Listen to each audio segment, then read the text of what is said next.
No vídeo anterior fiz uma breve introdução, se calhar não tão breve, à utilização de gráficos para apresentação de dados das nossas aplicações web e prometi então que neste vídeo iria trazer aqui um outro exemplo da utilização dos gráficos do Google Charts, mas desta feita para mostrar dados, em vez de ser num formato de pizza, ok? Formar aqui um gráfico com colunas. E com colunas é a mesma coisa que dizer com barras em posição vertical. Ora, eu já tive o cuidado de deixar ficar aqui a biblioteca dos assets, neste caso, para quem viu o vídeo anterior desta playlist, consegue perceber rapidamente como é que nós chegamos aqui ao carregamento deste loader.js.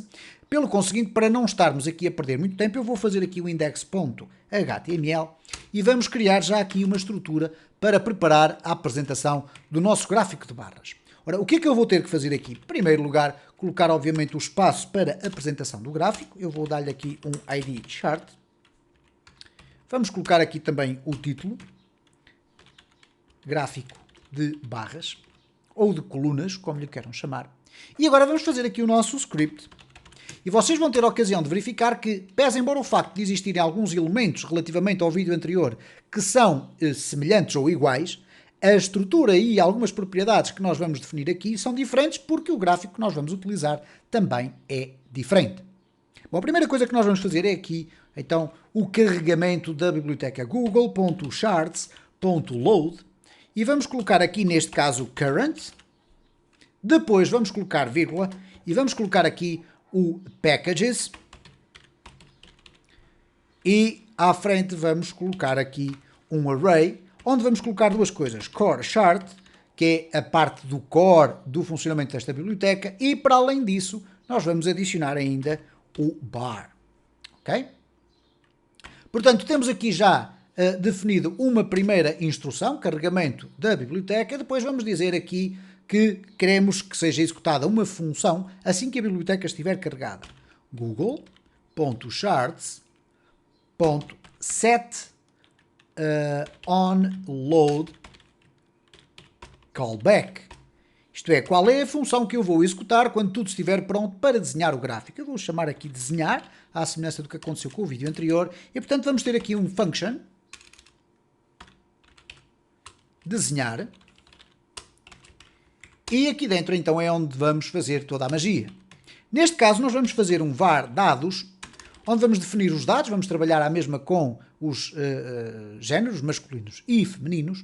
E neste caso o que nós vamos fazer aqui é então criar uma array to data table, uma forma diferente de criar uma data table. Vamos fazer assim desta forma, google.visualization.array to data table. Okay? Vamos fazer um array que vai ser automaticamente transformado numa data table. Ora, esta função que nós aqui temos recebe então um array que por sua vez lá dentro vai ter aqui vários arrays, ok? Então nós vamos fazer aqui um array e este vai ser assim. Vamos colocar aqui género. Depois vamos colocar aqui o número. E ainda depois vamos acrescentar aqui uma informação interessante, mas já lá vamos. Portanto, o que é que eu estou aqui basicamente a criar? As duas colunas da minha tabela. Uma para o género, vai ser masculino e feminino, e a outra para o número, que vai conter a quantidade de valores.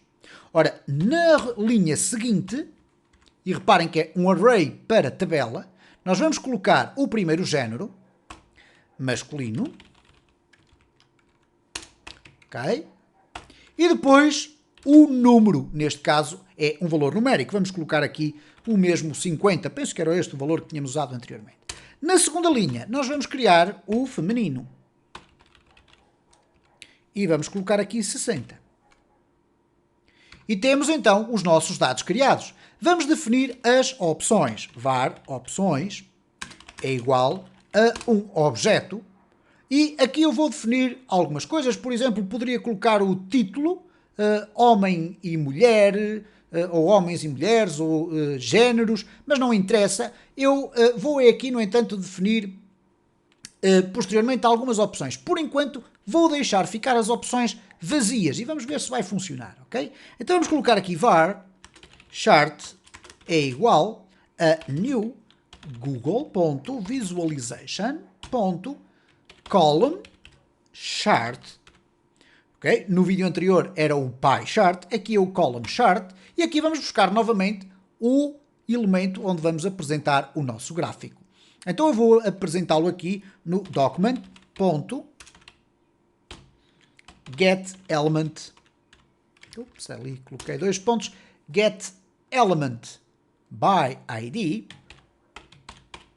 E vamos colocar aqui então chart, que foi o ID que nós atribuímos ao nosso div, onde vai ser apresentado o gráfico. E finalmente vamos dizer chart.draw.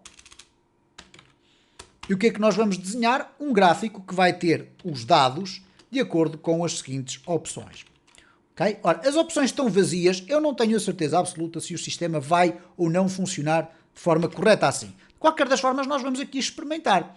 Eu vou aqui refrescar tudo isto e ele diz-me assim, gráfico de barras, fantástico, mas temos aqui Google is not defined. Estranho. Vamos então olhar aqui o que é que aconteceu aqui com o nosso sistema. É que, de facto, eu não fiz o carregamento da biblioteca. Bom, então neste caso nós vamos ter aqui script, source, e vamos carregá-la a partir da pasta dos assets. É esta biblioteca que nós temos que carregar, porque obviamente o sistema não sabe o que é o Google se eu não lhe disser onde é que está essa informação. Então, assets barra loader.js. Vamos aqui refrescar então o nosso gráfico e vamos verificar o que é que acontece. Ele diz, há aqui qualquer coisa que não está definida. Google com letra maiúscula não está definido. E reparem, Google com letra maiúscula. E eu disse Google com letra maiúscula porque dá uma sensação que eu devo ter escrito aqui Google com letra maiúscula.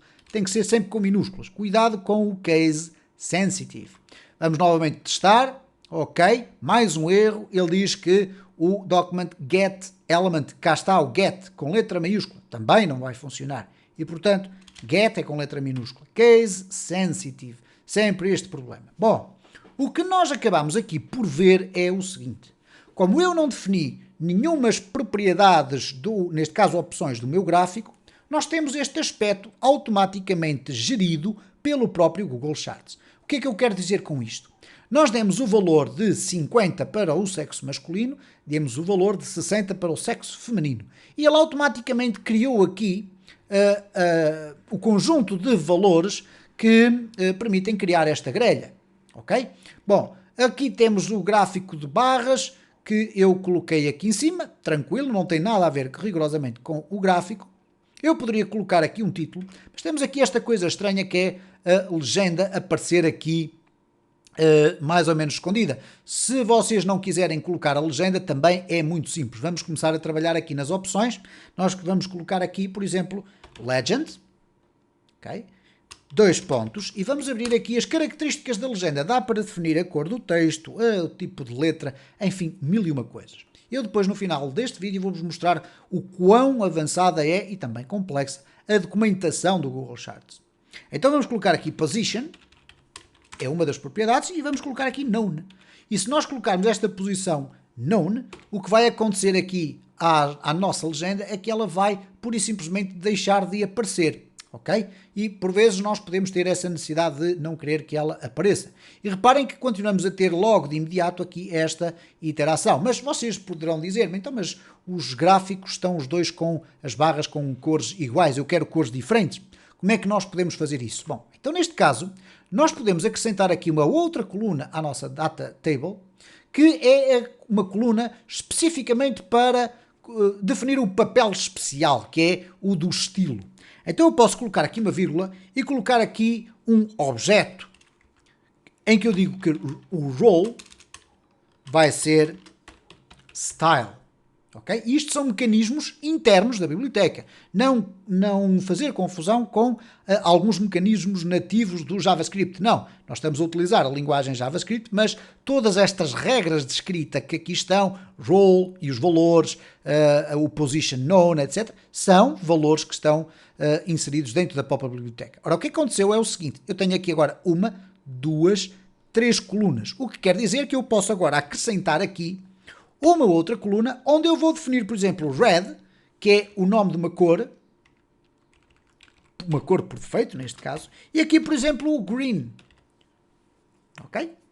E vamos ver se vai funcionar assim ou não. Isto é, eu fui definir para estilo a cor de cada uma das colunas das minhas barras. Vamos aqui refrescar e reparem como rapidamente eu tenho aqui então as cores alteradas no meu gráfico, ok?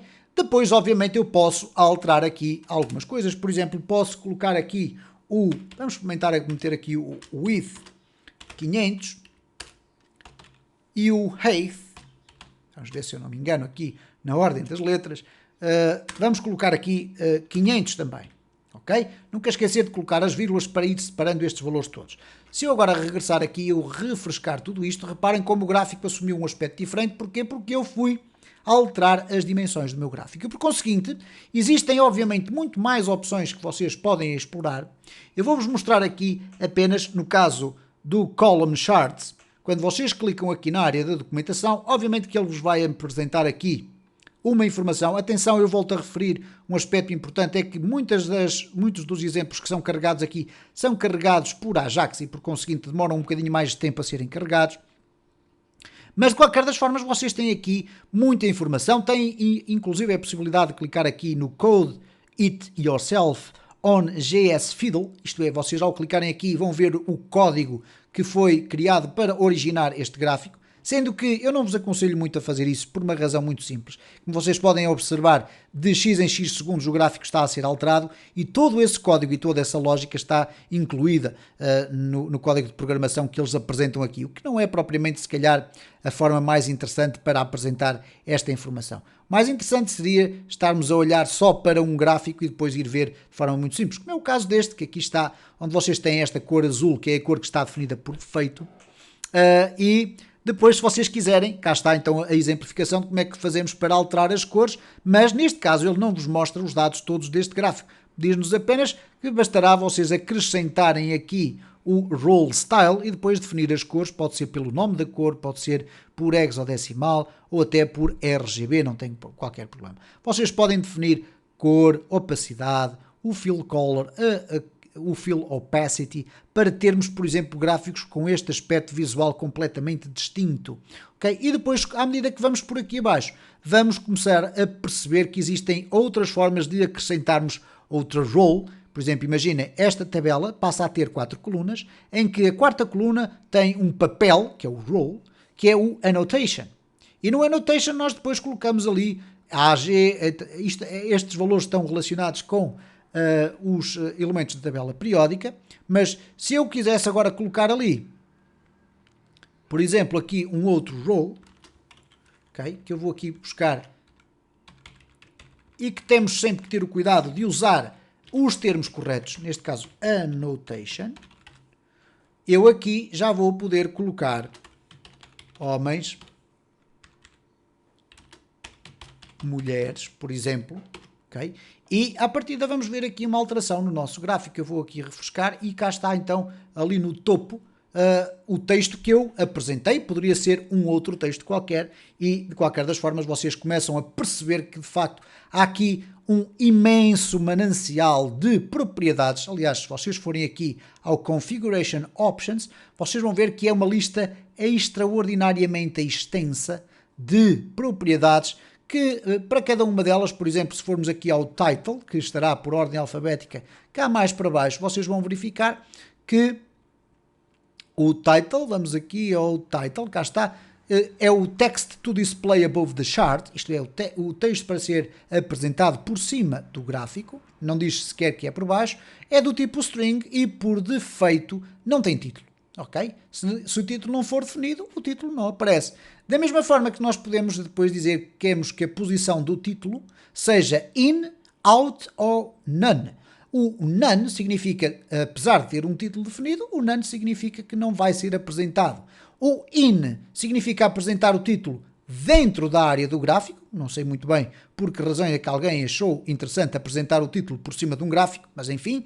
E o out é o valor por defeito, isto é apresentado imediatamente por cima do gráfico. E depois, inclusive, podemos acrescentar o Title Text Style e, portanto, estamos a falar de valores que iriam ser colocados aqui dentro das opções separados por vírgula, ok?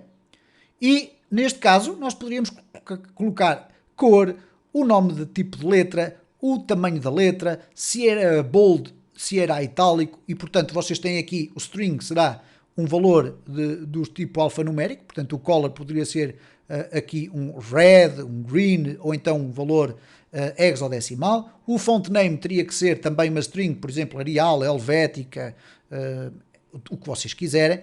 O font size é um número e, portanto, não é uma string, não leva a parte da string, portanto, a entrada e a saída das aspas.